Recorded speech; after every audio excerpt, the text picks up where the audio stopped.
Please welcome Lorien Gamaroff. Much of human history has been a story of innovation and ingenuity and creativity. We've tamed the world and domesticated it. We've built systems and structures around us for our convenience. But the world is not homogeneous, nor is it equal.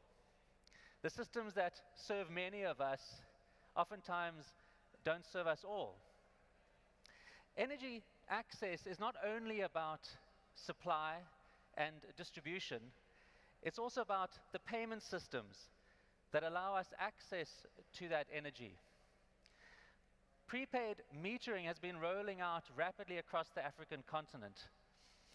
This is a great solution for utilities in terms of cost recovery, but for many Africans, it creates a new problem. Many Africans live entirely in a cash economy, and they don't have access to the digital payment methods that are taken for granted in a developed world. Purchasing energy up front is a complicated process for Africans if you live in a cash world. Using cash raises the costs of energy. It is also inconvenient because oftentimes you have to travel to a remote location at a certain time. And it's also insecure because of the cash handling costs. So I was born in South Africa. I was born in Zimbabwe, and I now live in South Africa. And for many years, I was trying to find solutions to make it easier and cheaper for Africans to purchase energy. But because of the payment systems that we have that are incumbent and entrenched in our world, it's a very difficult thing to try and make it easy to make those solutions available.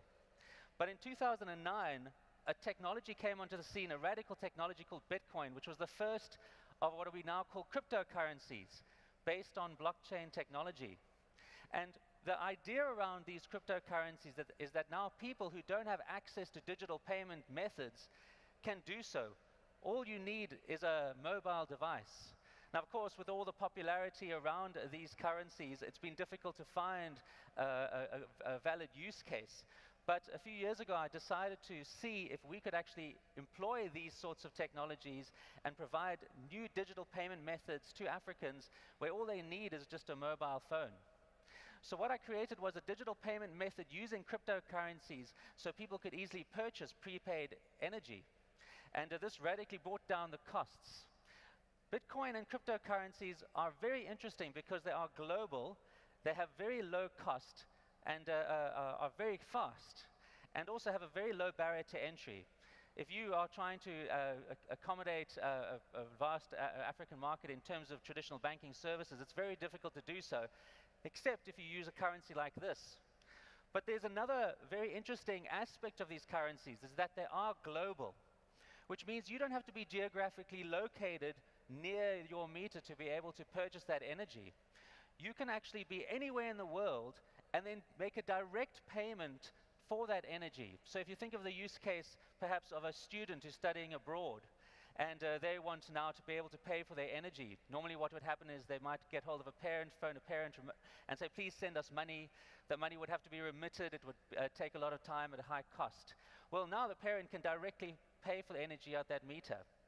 If you think of another use case, maybe somebody working in a different country, an expat, sending money home to their family to pay for energy, and this happens a lot in the countries near where I am. People are sending money home for these sorts of things, and they have to spend a lot of money and high cost to send that money. But now another interesting use case, and this is what I want to tell you more about, is a story about a school called Emoweni Primary. This is now a school near the city where I live, in a township called Soweto, quite near where Nelson Mandela lived as a young man. And just like all the little schools around in the country I live, they have a very small budget, and they can never cover the costs of all the things that come up. Oftentimes, toilets that are broken remain unfixed. They often turn off heating and cooling and so on. And most often, though, they just stop paying for their utilities. Now, this story you can see across the continent, where these schools and these hospitals struggle to meet the demands by paying for all the things that they have. So what I did was I decided to install a cryptocurrency-enabled meter at that school. And I wanted to demonstrate how this could be a really powerful utility for if you wanted to now somehow make a difference to that school's life. So what I did was I had a friend who was at MIT in Boston, and he was giving a talk about energy and so on, energy access.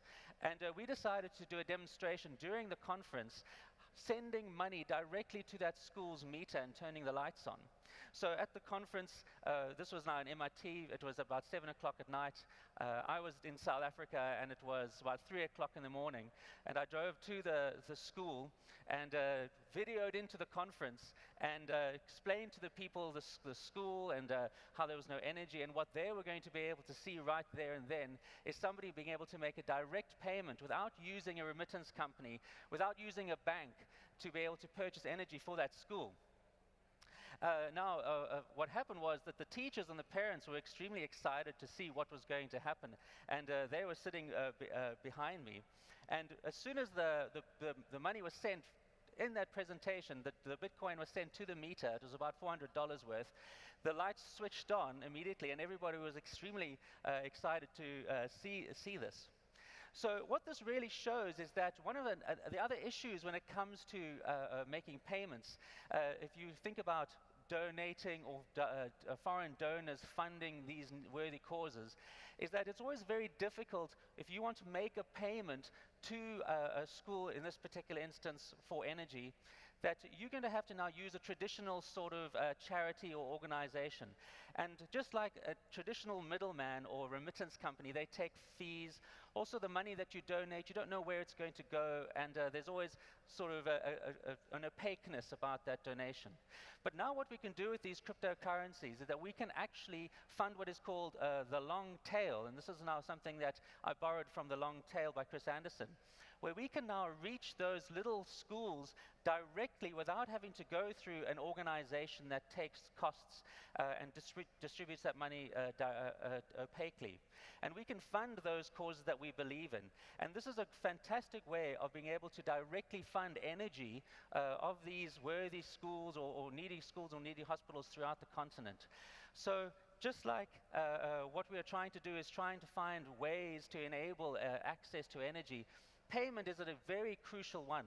And I would like you to really consider these cryptocurrencies in terms of how they can make payment for energy much more accessible, much lower cost, and much more convenient for the millions of people around the world that live here today. Thank you very much.